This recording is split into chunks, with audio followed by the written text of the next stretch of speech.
प्रिय विद्यार्थियों, मैं एटा कोचिंग क्लासेस की तरफ से कक्षा 10 के विद्यार्थियों को हिंदी के पद्य भाग यानी काव्य भाग का 8वां चैप्टर माखनलाल चतुर्वेदी द्वारा रचित है, जो उसमें कविताएं दी गई हैं।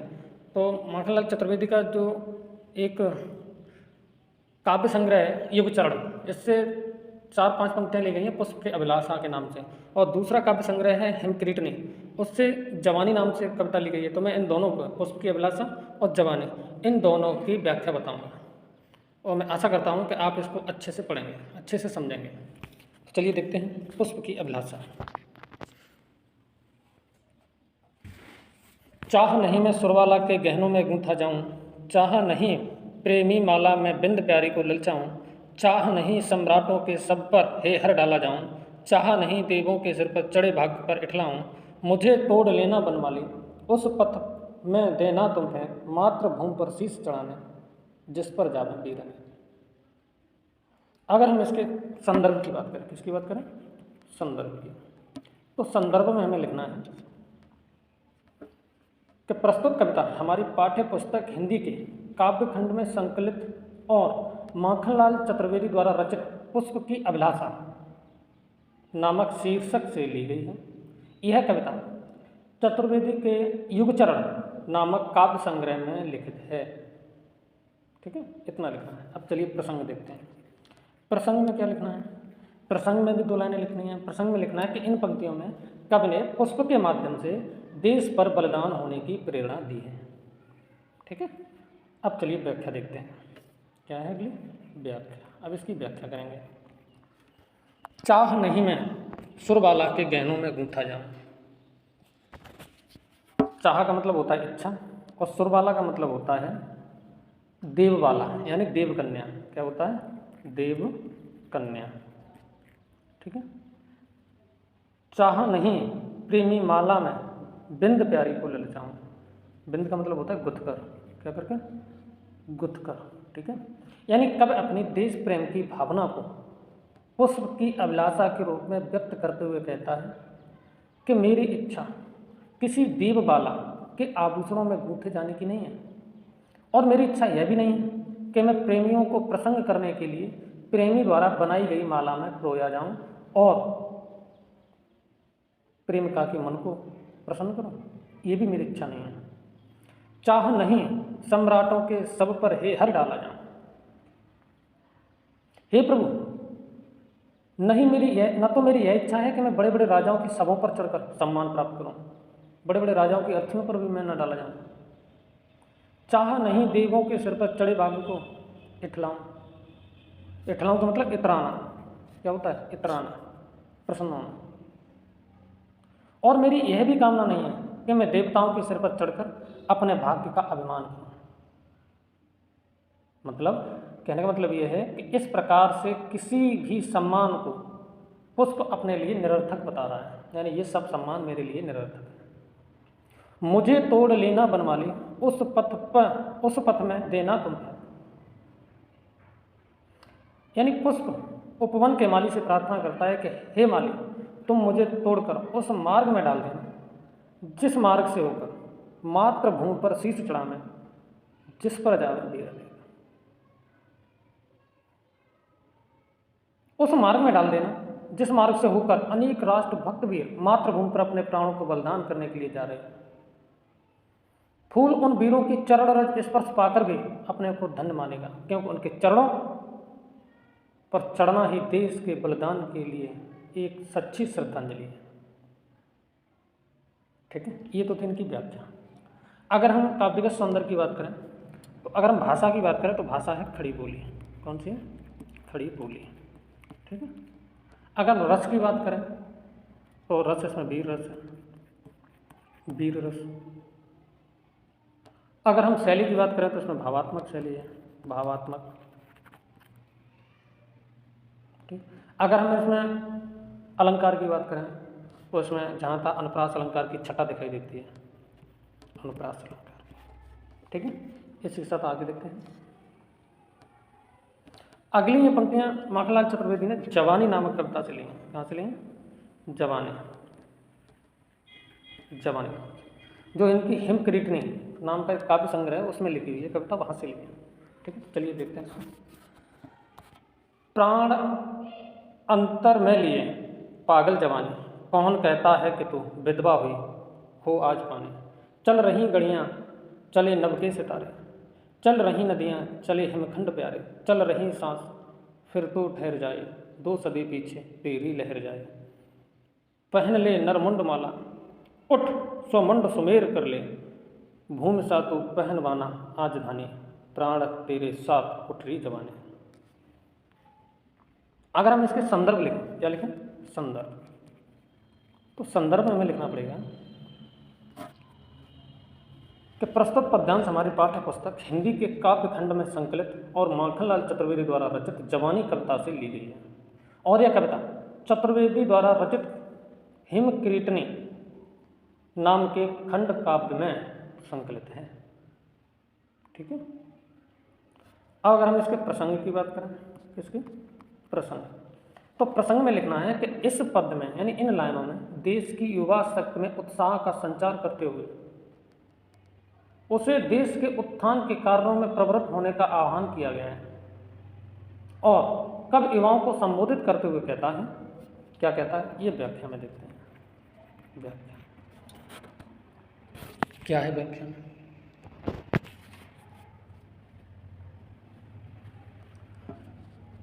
प्राण अनंतर लिए पागल जवानी, कौन कहता है कि तू विधवा हुई खो आज पानी। अरे पागलों की पागल जवानी, तू अपने उत्साह एवं सख्त रूपी प्राणों को समेटे है। कौन कहता है? क्या तूने आज अपना पानी, पानी का मतलब यहाँ पानी का अर्थ लिया गया तेज से, शौर्य से, पराक्रम से। ठीक है। कौन कहता है कि तूने आज अपना पानी तेज रूपी पथ खो दिया है और तू विधवा होकर निस्तेज हो गई है। मैं जिधर भी दृष्ट करता हूं उधर गत ही गत देखता हूं, अर्थात चल रही घड़ियां चले नभ के सितारे, चल रही नदियां चले हिमखंड प्यारे। हिमखंड यानी बर्फ की चट्टान, यानी घड़ियां अर्थात समय निरंतर चल रहा है। आसमान के सितारे भी गतिमान हैं, नदियां निरंतर प्रवहमान हैं और पहाड़ों पर बर्फ के टुकड़े सरक सरक कर अपनी गति का प्रदर्शन कर रहे हैं। चल रही सांसें फिर तू ठहर जाए, 2 सदी पीछे तेरी लहर जाए। यानी कवि कह रहे हैं कि प्रमाणिक तौर की सांसें भी निरंतर चल रही हैं। इस सर्वत्र गतिशील वातावरण में ऐसा कैसे संभव हो सकता है तू ठहर जाए? अगर तू इस गतिमान समय में या तू जरा सा भी ठहर गया, हे जवानी, अगर तू जरा सा भी ठहर गई तो तुझ में गति का ज्वार भाटा न आया तो तू 2 शताब्दी पीछे जाएगी। ठीक है ना। कहने का मतलब यह समय बीत जाने पर तुझ में तरंगें उठेंगी तो उन तरंगों में 2 शताब्दी पीछे वाली गति होगी, अर्थात जवानी की आलस जाने पर देश की प्रगति 2 शताब्दी पिछड़ जाती है। ठीक है ना। आगे, पहन ले नरमुंड माल, उठ स्वमुंड सुमेर कर ले। कवि कह रहे हैं, क्या कह रहे हैं? स्वमुंड सुमेर कर ले, यानी अपने सिर को मुंड माल का सबसे बड़ा दान बना ले। कहने का मतलब, हे नवयुवकों, हे नवयुवक की जवानी, तू उठ और दुर्गा की भांति मनुष्यों के मुंडों की माला पहन ले। नर मुंडों की इस माला को तू अपने सिर को सुमेर बना, अर्थात बलिदान के क्षेत्र में तू सर्वोपरि बन। भूमि सा तू पहन बाना आज धानी, प्राण तेरे साथ है उठ रही जवानी। जिस प्रकार लहराते हुए धानों की हरियाली में धरती का जीवन झलकता है, ऐसे ही हे जवानी तू भी उत्साह से भरकर धानी चूंदर ओढ़ ले। ठीक है ना। बाना का मतलब वस्त्र। प्राण तेरे साथ हैं, अतः हे युवकों की जवानी तू आलस को त्याग उठ खड़ी हो और सर्वत्र क्रांति ला दे। ये इनका अर्थ था, इनकी लाइनों का। अगर हम इसमें भाषा की बात करें तो भाषा खड़ी बोली है, खड़ी बोली। ठीक ठीक है। अगर हम शैली की बात करें तो शैली इसमें उद्बोधन है, उद्बोधन। अगर हम रस की बात करें तो इसमें वीर रस है। अगर हम अलंकार की बात करें तो इसमें अनुप्रास अलंकार भी है, अनुप्रास, रूपक भी है और उपमा भी है। ठीक है। इसके साथ अगला देखते हैं। द्वार बल का खोल चल भूडोल कर दे, एक हिमगिर एक सिर का मोल कर दे, मसल कर अपने इरादों सी उठाकर, दो हथेली हैं कि पृथ्वी गोल कर दे, रक्त है या है नसों में क्षुद्र पानी, जांच कर तो शीश देकर जवानी। यानी अगर हम इसके संदर्भ तो वही लिखा जाएगा जो पहले वाले में। अगर हम इसके प्रसंग की बात करें तो प्रसंग में लिखना है हमें कि प्रस्तुत पंक्तियों के माध्यम से चतुर्वेदी जी देश की युवा वर्ग को उत्साहित कर रहे हैं कि वह देश की वर्तमान परिस्थिति को बदल दे। ठीक है। आगे कैसे, वो व्याख्या में देखते हैं। तो अब इसकी व्याख्या करेंगे। द्वार बल का खोल चल भूडोल कर दे। भूडोल का मतलब पृथ्वी को कांपना, कंपन कर देना। पृथ्वी में क्या कर देना? कंपन। पृथ्वी में कंपन कर देना। एक हिमगिर एक सिर का मूल कर देना। हिमगिर यानी बर्फ का बर्फ। यानी चतुर्वेदी जी युवाओं का आह्वान करते हुए कहते हैं कि हे युवकों, तुम अपनी मातृभूमि के लिए बलिदान देने की परंपरा का द्वार खोलकर इस धरती को कंपित कर दो और हिमालय के एक एक कण के लिए एक एक सिर समर्पित कर दो। ठीक है ना। मसल कर अपने इरादों से उठाकर, दो हथेली हैं पृथ्वी गोल कर दें। हे नौजवानों, तुम्हारे संकल्प बहुत ऊंचे हैं जिन्हें पूर्ण करने के लिए तुम्हारे पास दो हथेलियां हैं। अपनी उन हथेलियों को अपने ऊंचे संकल्पों के समान उठाकर तुम पृथ्वी को गोल कर सकते हो, अर्थात बड़ी से बड़ी बाधा भी हटा सकते हो। ठीक है ना। रक्त है या है नसों में क्षुद्र पानी। क्षुद्र का मतलब होता है तुच्छ। जांच कर तो शीश दे देख कर जवानी। हे वीरों, तुम अपनी युवावस्था की परख अपने शीश देकर देख सकते हो। इस बलिदानी परीक्षण में तुम्हें यह भी ज्ञात हो जाएगा कि तुम्हारी धमनियों में शक्तिशाली रक्त दौड़ रहा है अथवा उसमें केवल शक्तिहीन पानी भरा हुआ है। कहने का मतलब यानी इस देश हित में अगर तुम अपने आप को बलिदान देते हो तो तुम्हें यह पता चल जाएगा कि तुम्हारे धमनियों में शक्तिहीन पानी भरा हुआ है या शक्तिशाली रक्त दौड़ रहा है। ठीक है ना। अगर हम काव्य के सौंदर्य की बात करें तो इसमें भी खड़ी बोली है, रस वीर रस है, अलंकार, उपमा और अनुप्रास है। कौन सा है? उपमा और अनुप्रास। ठीक है बेटा।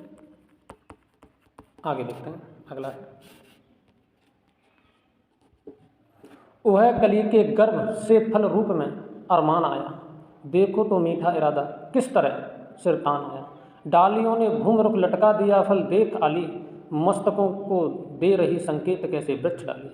फल दिए या सिर दिए तरु की कहानी, गूंथ कर युग में बताती चल जवानी। अगर हम इसका प्रसंग लिखें, क्या लिखें? प्रसंग में लिखेंगे कि कवि ने अपनी ओजस्वी वाणी में वृक्ष और उसके फलों के माध्यम से युवाओं में देश के लिए बलिदान होने की प्रेरणा दी है। कैसे? वो व्याख्या में देखते हैं। व्याख्या में है वह कली के गर्भ के फल रूप में अरमान आया। कली के गर्भ से, कली के गर्भ से इसका अर्थ है यानी कली के अंदर से। अरमान मतलब अभिलाषा। ठीक है। यानी हे वाओ, फल के भार से लदे हुए वृक्षों की ओर देखो, वे पृथ्वी की ओर अपना मस्तक झुकाए हुए हैं। कली के भीतर से झांकते हुए फल कली के संकल्प यानी अरमानों को बता रहे हैं। ठीक है ना। देखो तो मीठा इरादा किस तरह से तान आया, डालियों ने घूम रुख लटका दिया फल देख आली। आली का मतलब क्या होता है? आली का मतलब सखी होता है। क्या होता है? सखी होता है। यानी तुम्हारे हृदय से भी इसी प्रकार का बलिदान हो जाने का संकल्प प्रकट होना चाहिए। यह तो बहुत ही प्यारा संकल्प है। इसलिए पुष्पकली गर्भ से सिर उठाए हुए है, जब फल पक गए तब डालियों ने पृथ्वी की ओर सिर झुका दिए। ठीक है। मस्तकों को दे रही संकेत कैसे वृक्ष डाली, फल दिए या सिर दिए, कर्म की कहानी गूंथ कर युग में बताती चल जवानी। हे मित्र नौजवानों, वृक्षों की ये शाखाएं तुम्हें संकेत दे रही हैं कि औरों के लिए मर मिटने को तैयार हो जाओ। वृक्ष ने फल के रूप में अपने सिर बलिदान किए हुए, अपने सिर बलिदान हेतु दिए हैं। तुम भी अपना सिर देकर वृक्षों की इस बलिदान परंपरा को अपने जीवन में उतारो, आचरण में ढलो और युग की आवश्यकता अनुसार स्वयं को प्रगति रूपी माला में गूंथते हुए आगे बढ़ते रहो। ठीक है। अगर हम इसमें भी काव्य का सौंदर्य की बात करें तो इसमें भी भाषा खड़ी बोली है, खड़ी बोली, शैली उद्बोधन है, उद्बोधन, रस वीर रस है, वीर रस। ठीक है। अलंकार अनुप्रास है, अनुप्रास, उपमा है और रूपक भी है। ठीक है। इसी के साथ अगला देखते हैं। स्वान के सिर हो चरण तो चाटता है, भौंक ले क्या सिंह को वह डांटता है। रोटियां खाई के साहस खो चुका है, प्राण हो पर प्राण से वह जा चुका है। तुम न खेलो ग्राम सिंहों में भवानी, विश्व की अभिमान मस्तानी जवानी। यानी अगर हम इसका प्रसंग लिखें, क्या लिखें? प्रसंग। तो प्रसंग में लिखेंगे हम कि इन पंक्तियों में कवि ने स्वाभिमान के महत्व पर प्रकाश डालते हुए युवकों को उसे किसी भी कीमत पर न खोने का आह्वान किया है। ठीक है। यानी स्वाभिमान के महत्व को किसी प्रकार न खोने का ये नवयुवकों को संदेश दिया है। किसने? मखनलाल चतुर्वेदी ने। कैसे? वो व्याख्या में देखते हैं। क्या है? व्याख्या। स्वान के सिर हो चरण तो चाटता है। स्वान माने क्या होता है? कुत्ता। स्वान माने कुत्ता। यानी कब कहता है कि कहने के तो सिर तो कुत्ते का भी होता है पर उसमें स्वाभिमान नहीं होता। वह तो अपनी क्षुधा पूर्ति यानी भूख की पूर्ति के लिए दूसरों की चाटुकारी करता रहता है, दूसरों के तलवे चाटता है, दूसरों के पैरों को चाटता रहता है। इसलिए स्वाभिमान के अभाव में भी इसकी वाणी में कोई सख्त नहीं रह जाती। भौंक ले क्या सिंह को वह डांटता है। यानी कुत्ता चाहे कितना भी जोर से भौंक ले किंतु उसमें इतना साहस नहीं होता कि उसके भौंकने से शेर डर जाए। रोटियां खाई के साहस खो चुका है, प्राण हो पर प्राण से वह जा चुका है। क्योंकि दूसरों की रोटियां खाते ही उसका स्वाभिमान नष्ट हो जाता है, उसमें साहस नहीं रह जाता। इसलिए इस प्रकार जीवित होने पर भी वह मरे हुए के समान हो जाता है। अतः देश के सख्त रूप नवयुवकों तुम्हें अपने स्वाभिमान की रक्षा करनी चाहिए और पराधीन नहीं रहना चाहिए। तुम न खेलो ग्राम सिंहों में भवानी, विश्व की अभिमान मस्तानी जवानी।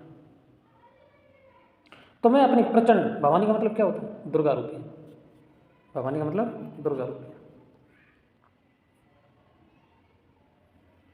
यानी तुम्हें अपनी प्रचंड दुर्गा जैसी असीम शक्ति को आपसी झगड़ों में नहीं नष्ट करना है।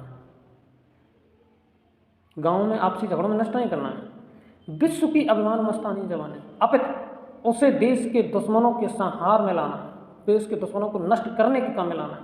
तुम्हें ऐसी मस्तानी जवानी का सारी दुनिया लोहा मानती है। ठीक है। तुम्हारे पास ऐसी जो मस्तानी जवानी है इसका सारी दुनिया लोहा मानती है। ठीक है। अगर हम इसमें काव्य का सौंदर्य की बात करें तो इससे पहले वाले में जो हमने काव्य का सौंदर्य बताया बिल्कुल वही इसमें भी है।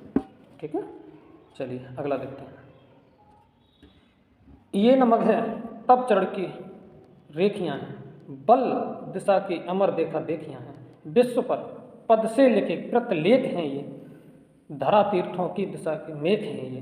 प्राण रेखा खींच दे उठ बोल रानी, री मरण के मोल की चढ़ती जवानी।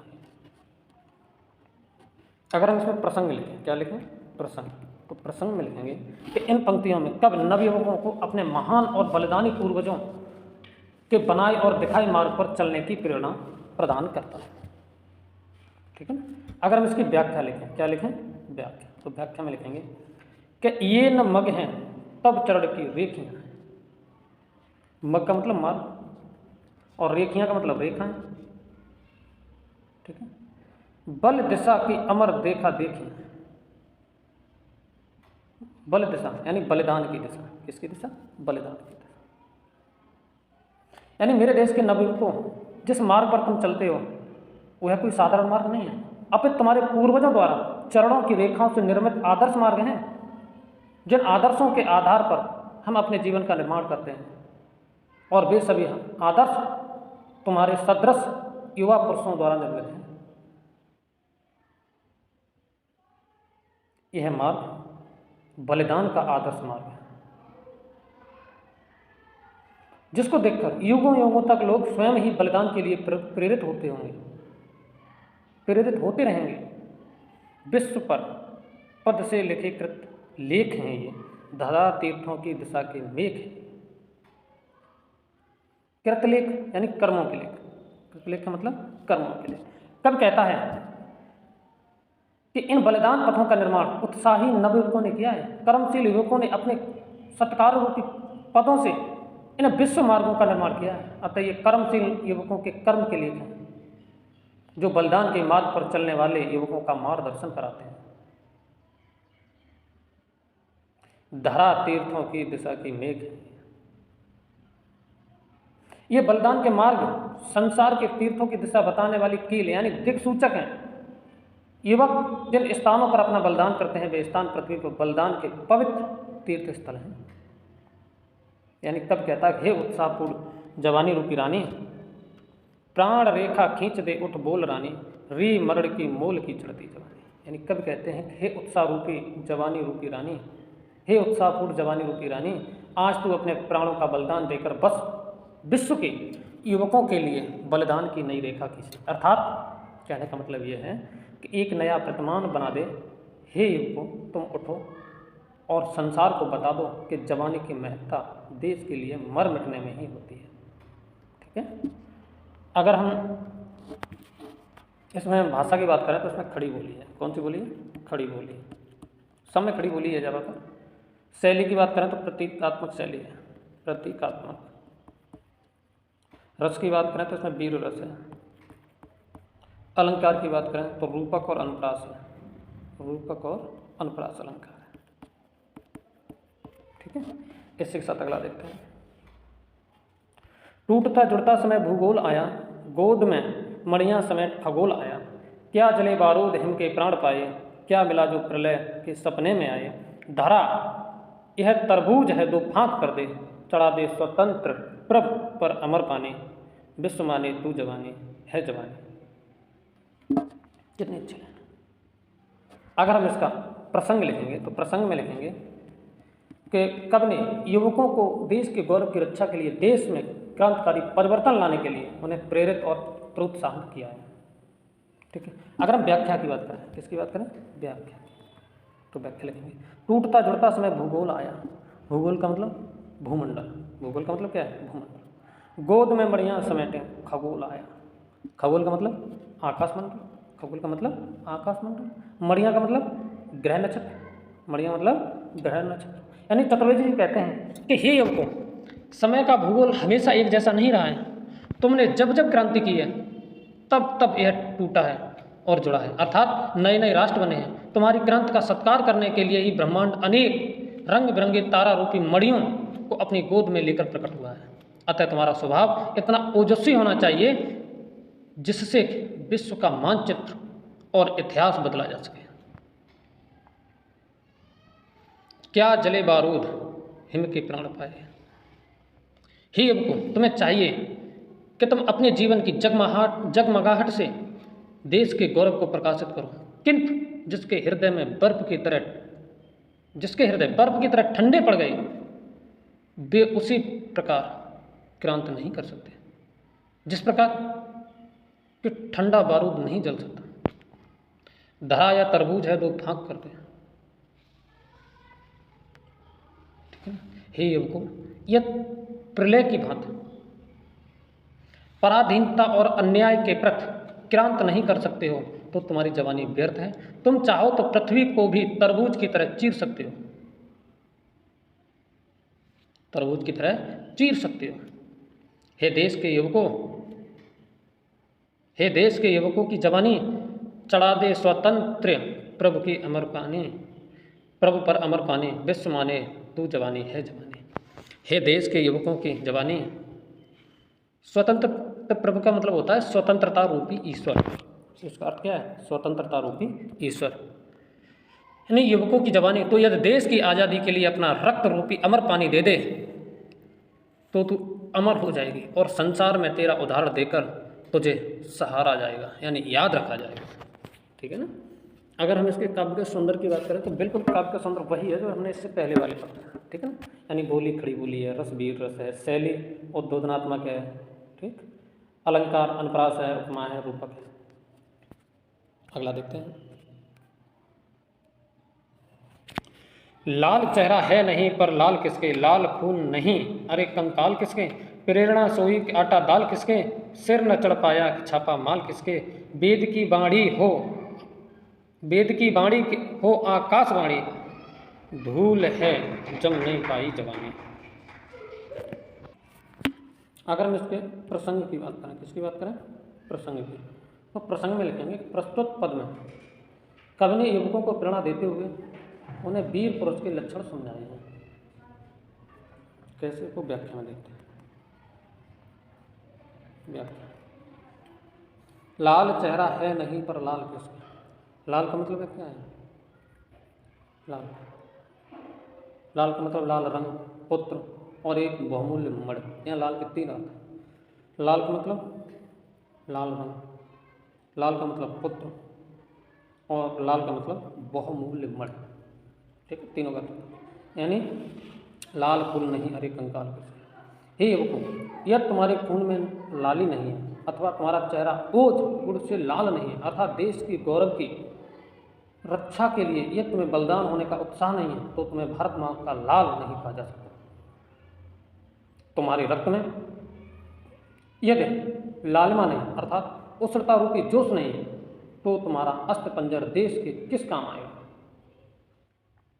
यदि देश पर बलिदान होने की तुम्हारी प्रेरणा सो गई है तो तुम्हारे ये शरीर शस्त्र के लिए आटा दाल के रूप में भोज पदार्थ बनकर रह जाए। प्रेरणा सोई के आटा दाल किसके, अगर तुम्हारे अंदर प्रेरणा सो गई तो तुम्हारा शरीर शस्त्रों के लिए आटा दाल की तरह रह जाएगा। सिर न चढ़ पाया कि छापा माल किसके, छापा माल मतलब तिलक और माला, छापा माल मतलब तिलक और माला,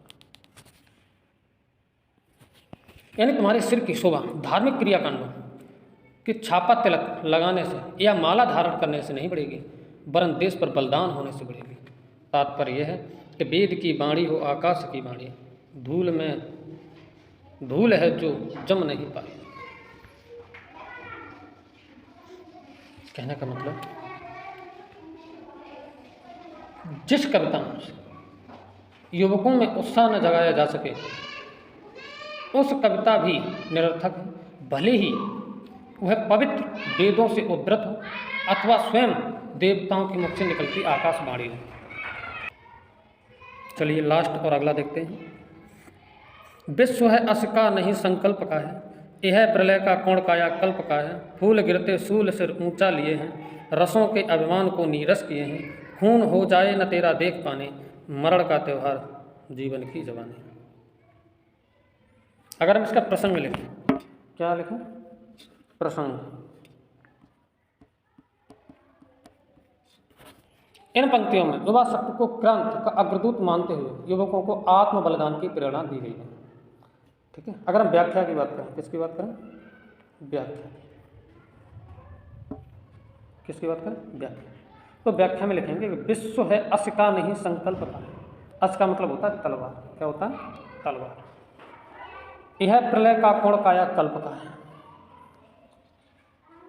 प्रलय मतलब क्रांति, कायाकल्प मतलब पूर्ण परिवर्तन, कायाकल्प मतलब पूर्ण परिवर्तन, यानी कब नवयुवकों को क्रांति के लिए उत्तेजित करते हुए कहता है कि यह संसार तलवार का है।